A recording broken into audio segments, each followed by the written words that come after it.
Hi everyone.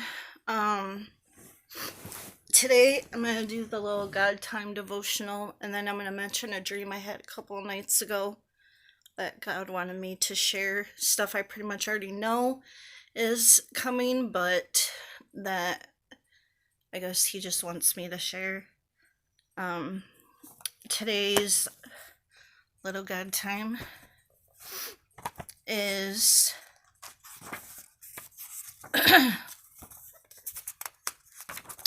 comparison. In the age of social media, comparison has become an easier default for us than it's ever been before. When every image we see of others has been properly angled, edited, filtered, and cropped, we are quickly led into the delusion that the lives we see portrayed in those images are perfect. We believe that the smiley faces we see in that post are always smiling, and the perfect homes with the beautiful lighting are permanently well kept and polished. The danger of these filtered images is that we end up comparing ourselves to something that isn't an accurate standard. What we don't see is the life outside that frame. We don't see the mess, the struggles, and the imperfections that are inevitably part of every life, even the perfect looking ones. Let everyone be sure that he is doing his very best, for then he will have the personal satisfaction of work well done and won't need to compare himself with someone else. Galatians 6:4. God wants you to be so invested in the work that he has given you to do that you are not distracted or dissatisfied by what you see someone else doing. What does your unique lifestyle look like? Dive headfirst into it, saying yes to contentment and joy and moving forward into greater fulfillment and happiness. I can say that it's hard sometimes, and I do get where I'm like, not happy with the way things are. I'm um like I can't work very much. I haven't in a while because of my health, and I can't really do much in the house either. Um Especially as lately I was sick for like 2 weeks, and then I'm still trying to recuperate, and I was so tired, and all I can do most of the time is sleep or just sit on the couch, and um it's just the house is just a mess, and I get to feeling down and stuff because it'll be messy and smelly, and just like I get like I'll get down sometimes and be like, man, I wish my house was clean, and because I'm a clean freak for one. This is not like me to have a house like this, but I can't help it because of my health. And um then I have to remind myself, to be content. I'm lucky to even have a house to have that's messy and sometimes smelly and stuff.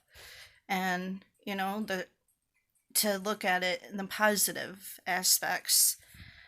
And then me and Mike will feel down because he works his butt off and we still struggle, and we just need to remember to be happy and know we're blessed because he has a job, and we have a way to pay bills and stuff.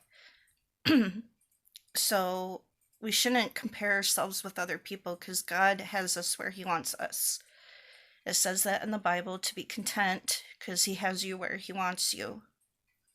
So, somebody wants to say hi. I gotta wash my quilt because this little someone peed on it. Yeah, this little so you're just laying there chilling right now. Too stinking cute. Say hi, Mordecai. He's seriously just laying there all chill right now. Aww. Aww. Isn't he the cutest bunny ever? Ooh, excuse me. Anyway, this dream I had a couple nights ago was um I was camping or something with a church group, and we um were going to this meet that was supposed to be for school different schools in their gym classes. They were doing some game or something. But for some reason, the church was supposed to be part of it. And it was like you had to do it, I guess. And he's so cute.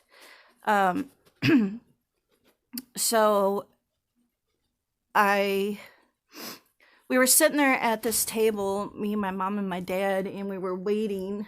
It was like nighttime still, like really early in the morning or whatever, and it was still dark. But then I ended up going to this building, and me and my dad were sitting in there. Oops, I keep forgetting not to cover the thingy-majig where the sound is. But he's so cute. So let me sit up. Oops, I'm on my Bible. And so we're sitting there, and me and my dad were talking, and I was like, why do we have to do this and stuff and all that stuff? And then he was talking how he didn't want to do it either. And I'm like, I don't even get why we have to do it. I was like, we're not even part of the school.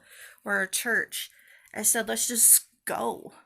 Let's just and then I was saying, let's just go get the people and just leave, not say anything. And then I said, or if there's somebody in our group who wants to do it, then maybe someone can volunteer and do it with them or something. And then my dad was saying how he didn't want to do it. And I was like, well, I don't want to either. And I'm not going to. And he wasn't going to either. Well, he got up and left. And I'm sitting there. And now I'm sitting like this desk. And there's before I went to this building, I had to go through these cars, go around all these cars. And they were just piled up next to each other. No one could get out if they wanted to, because they were blocked. But I'm sitting in this building in this desk. And there's all these other desks around me and other people, and we were all next to each other, right on each other, and you couldn't get out. Well, I had to go to the bathroom, plus I was wanting to leave. But I got up, and I had to stand up onto the desk and walk along on the desks to get out, and this woman comes up to me and puts her belly, like she was pregnant or something, to block me. And then I grabbed her by the neck and was pushing her down to get through.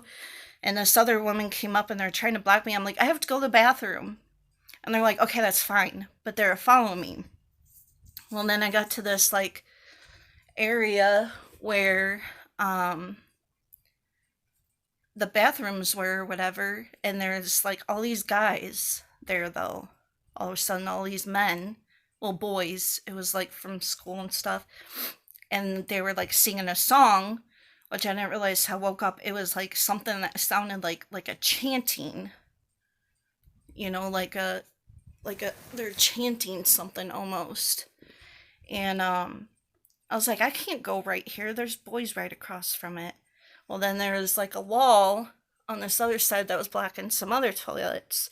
So I said, well, I'm gonna go over here. So this woman, she's following me, but I had a backpack on. She was holding the backpack, so I couldn't run. And I remember thinking too, which in the dream, I kind of thought it was weird that I was thinking this, that I wanted to punch her and stuff and hit her and take off. And when I woke up, I realized, God was giving me more discernment about the dream of why I felt that way, because when we got to these other toilets, it wasn't toilets. They were these shelves. They were stalls like toilets, but they were one had bread stacked up, and then one had lollipops stacked up and all this stuff. And then I said, well, how am I supposed to go pee? How am I supposed to use the bathroom? And then I had woken up. And then that's when God was giving me discernment about the dream, because I thought nothing of it. I had gotten up to I was laying there a little bit thinking about it some, and I got up, and it was as I woke up more, it was God was revealing stuff to me, that this is stuff coming because the church is, the church, and it's going to be, persecution, people, coming after you, and you trying not want to do something. They're trying to push you to do something with the mark of the beast and with these vaccinations and everything coming about. And with when I was going to the bathroom, um, it was like, when you get the mark, if you don't take the mark and stuff, you can't buy, sell, trade, and everything. And that's what those food and stuff was. And I'm saying, well, how am I going to go pee, go to the bathroom? It was like, dreams, they kind of, I don't know how to put it, like something's going on. So it's kind of mingling, but God was pretty much saying, because it was still mingling into other things, it was more or less me saying, how am I going to get this stuff? I can't get it. I can't get that bread and those lollipops because I didn't take the mark. And this woman's holding on to me so I don't try to get away. Their control and stuff. They're going to try to, snatch you and all this stuff. And it's just stuff coming, and places you might be stuck, can't get out, and, you know, so, and the chanting is like the ones that do take the mark and stuff, they're like loyalty to the Antichrist, and they're like, their minds are just gone. They're just, um, their submission to the Antichrist and stuff. So, I just want to share that. I thought it was interesting, and it's coming, and we need to be ready if we are here for the mark, which I think that we might be here. But no matter what, hold firm. Those who endure to the end will be saved. So just hold firm. Jesus is coming soon, and we have that to look forward to. So don't take the mark, whatever it may be, because once you take it, there's no coming back. So I love you guys, and I will talk to you later.